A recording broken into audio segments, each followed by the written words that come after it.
Innovation is happening right under our noses no matter where we are in the world. Let's take a look at some of the most groundbreaking new technologies in development around the globe.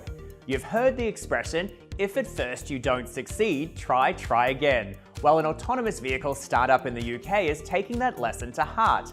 Wayve is using a technique called reinforcement learning to teach a self-driving car how to drive.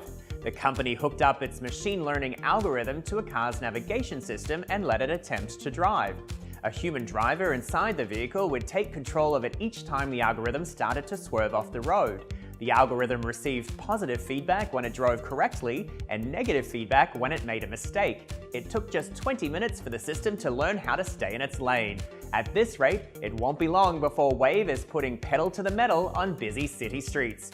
From learning to drive to learning to float, we shift our attention to Germany. That's the birthplace of the International Space Station's newest companion.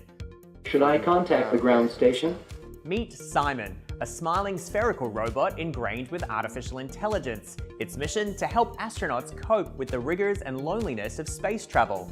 Simon is outfitted with IBM's Watson AI, several different facial expressions, and voice recognition software. It can also orient itself in a zero-gravity environment, so it's able to communicate with astronauts while they perform their duties. Simon will keep track of its interactions with crew members so that data scientists can learn how humans and AI work together in space. Here's hoping Simon will prove to be an out-of-this-world companion.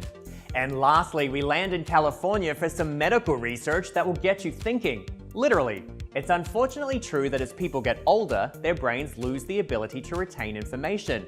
But researchers at Stanford University may have found a way to counteract that process. They've identified a way to block the protein that limits brain plasticity. That's the ability of neurons in the brain to form new connections. The researchers created a drug that blocked the protein receptors in the brains of both young and old mice. The treatment may one day be used to restore cognitive function in people who have lost it due to a stroke or Alzheimer's disease. And that's our wrap of the top innovations from around the world.